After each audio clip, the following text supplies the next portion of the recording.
Notion has been our go-to for organizing work. In fact, my wife and I planned our wedding on Notion. So there was almost like a year where we were going back and forth nonstop, and it was amazing seeing my wife tracking, I think it's like 30 different vendors, and then just like asking me to do like different things at different dates, and like I had to just look through it. It's like very intense as well. And after that, seeing Notion transition to have all these experience improve with Notion AI, what was the journey like? Yeah, absolutely. I mean, we started off with 90% of people paying for Notion being like individual users, and that ratio is far more to 50% now. Most of our new revenue comes from enterprises, and it's quite natural. I mean, it's something like close to 70% of the Fortune 100 companies or Forbes 100 are using Notion, and not everyone there, by the way, is an AI expert. But at the same time, like 98% of the Forbes AI 100 is also using Notion, and they, are really using it like you guys. And so, building Notion AI for different types of customers, the customer where Notion is their first time ever interfacing with AI, or the customer that's really hoping that Notion AI can just do as well as Perplexity or ChatGPT can, but on their enterprise content, right? And we're trying to serve both customers with the same product. And it's been a great journey. I think what's really great is that we use Notion a lot when we work on it. So, it's an awesome thing to build because we're constantly dog fooding, and we have a great user intuition.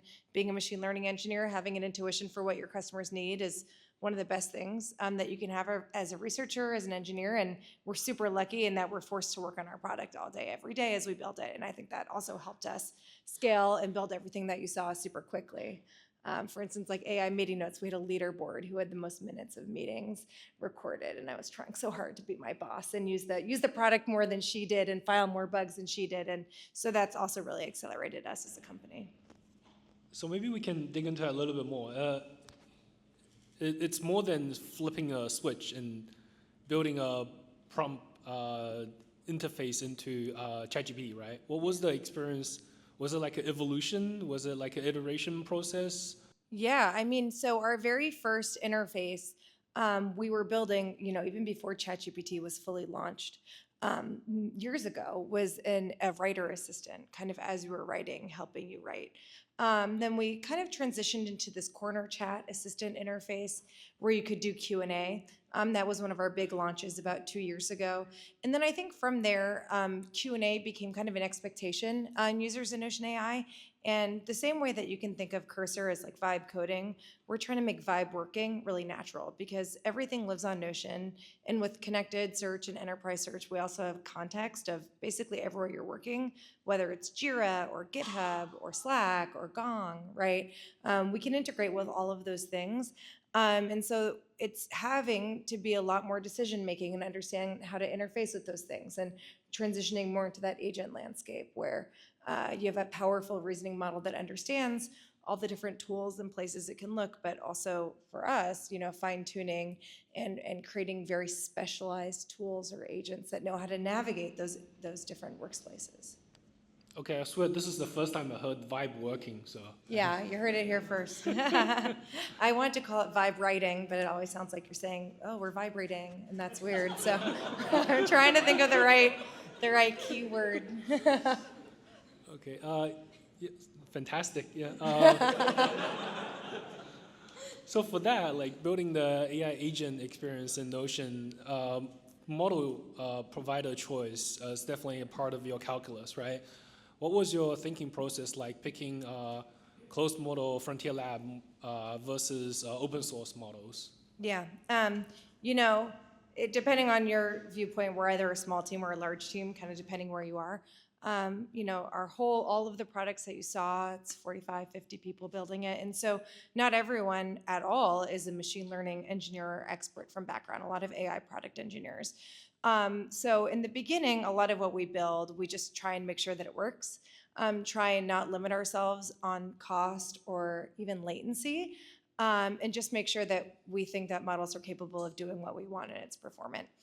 From there, we have a team. Actually, those engineers are sitting over there, particularly, and a lot of what we demoed is thanks to them in partnership with Fireworks, is making it performant and cost-effective and scalable. Notion has over 100 million users, right? And we have a free trial of all of our AI features. So when we roll out something new, we're rolling it out to 100 million people in a sense. And so our decision on when to use open source models really comes from actually making smaller models be more performant and also more accurate than something like in the 4.0 mini family. And that's where we've seen the biggest fruit come from our partnership with Fireworks. Great, great. So you said customize small models for better quality and speed. So do you think of the model iteration as part of the product development process? Absolutely, yeah. Also because for us, when we're fine tuning, like we are constantly changing how we want a lot of things to interface and act. And obviously fine tuning is some level of commitment on expected behavior and output. So in our development cycle, we don't usually start with fine tuning. In fact, I don't think we ever have because first we want to see like solid feedback and interactions. Those also like internal Notion users. So people that work at Notion using Notion is a lot of where we seed a lot of that training data from.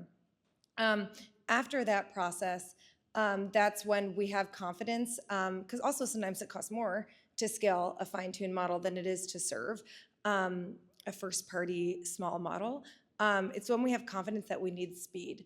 For enterprise search, for instance, it's long been studied. I think the first paper came from Google in the mid-2000s that search quality and latency are perceived as the same thing. So even if the user gets the same search results, if it takes twice as long or takes over a second, they feel like the search results are poor. If we're going to go through the mission of doing something like meeting notes and being able to search meeting notes, that's not a lexical search experience. When you're searching for my meeting about X, it's not a keyword search. We have to do embedding search. We have to be creative with our queries. Same with multilingual interactions. And so we need to be able to utilize how to do a search, right, for an enterprise search use case using language models, but with the latency of Elasticsearch. And that's not easy. I think probably a lot of you have similar problems in your own problem spaces. And so, mini, let's say, was 2 seconds. 7B was maybe 750 millisecond. 70B was maybe 750 milliseconds, and we can get that down with fine tuning. A huge partnership with you, Benny. So thank you. Fine tuning an 8B model, we can get that closer to like 350 milliseconds, right? So 4x reduction in latency with higher quality. And the difference between waiting 350 milliseconds and 2 seconds when you're in a search modal is exceptionally large. And so that's unlocked our ability to even launch this in the first place. Otherwise, I don't think we could have. And as the model gets more sophisticated and more powerful, I'm sure search is not going to be the only place where we see a lot of these LMs, and there's going to be more agentic behavior baked into the product itself. What are you looking forward? Like, what do you think? Things that we should be excited about for Notion so AI? we do have a deep research agent right now, and it is executing a lot of tools that are served on top of Fireworks. The whole thing isn't served on top of Fireworks. That was kind of our first foray moving away from workflows into agents in Notion, and it's certainly a focus of the whole team right now is to continue that agentic journey. I think one component of that I actually think is interesting is how you scale that across an engineering organization. My vision one day is that everything that you're able to interface with in Notion from a cursor, you should be able to interface with in an agent-like experience. That's what vibe working would look like, right? Like, I have a meeting, I'm taking my meeting notes, and now I want to create action items from that meeting, add it to a task DB, pull in maybe Slack messages or PRs for the postmortem meeting ahead of time, things like that. And in order to do that, lots of people at Notion will be interfacing with that and developing on that, right? You can think about the databases team owning the database tool, et cetera. And so as a centralized AI engineering team, if we think about how a reasoning agent navigates those things, we have to figure out how to evaluate and scale this.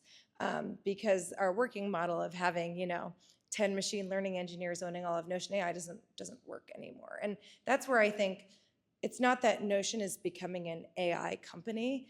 we're still a SaaS company. Like we're still selling SaaS solutions, but they're all powered by AI, and every engineer at Notion needs to be fluent in understanding of how to work in that AI landscape. You touched on evaluation a little bit, so let's dig into that, because as the model gets more powerful, it gets much harder to evaluate now. And for agentic behavior, it's very nefarious, right? Like it's not very clear to individual humans that like what's correct and not correct. What was your experience like building evaluations, and what do you think we should be aware of going forward? Yeah, I mean, that's $1 million, probably way more than $1 million question. Whichever startup figures out how to properly evaluate agents, I'll invest in you.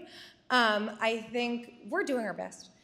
We're figuring out different proxy signals and piecewise ways to evaluate. Obviously, for any particular flow, there's particular, kind of like the demo you show, like there's certain tools that we think you should be calling, et cetera. We also have things like for a research report, if you download it and share the report, that's a great signal of quality, and we can use behavioral metrics. Not necessarily as training data, but behavioral metrics as the North Star. Very different than necessarily what we train on. But I think at the same time, for us, it's like, is this a valuable piece of work that I want to work from? As we're engineering these systems, I can't stress enough how much we're working on top of them and understanding what we expect from them and trying as hard as possible to be that fast prototype-driven company. And I think that's what lets us ship at the speed that we do, is evals are exceptionally important, and they help you. Once you reach a certain point of proof of concept, they help enable you to move much faster. But there's also like nothing beats intuition. I love like repeating this quote, which my background's in computer vision, and a PI I worked with once said like the best computer vision engineers are the ones that look at the pictures. And I always repeat that quote when talking about, I see James liked that, makes sense. I always repeat that quote when talking about evaluations because they're super important to make sure you don't have regressions, to make sure that you can quickly collaborate together, understand that you're not playing whack-a-mole. But at the end of the day, if you just rely on them, you're gonna ship a bad product because the evaluation is only as good as the engineer that created the eval. I think, Adarsh touched on that as well. And it's end of the day is the quality of your engineering team thinking about what you're building and if it's kind of from first principles doing what you expect. Very insightful, very exciting. So I guess quality of engineering team and vibe working. Yeah. Thank you, Sarah. Thanks, Benny. Thanks, team.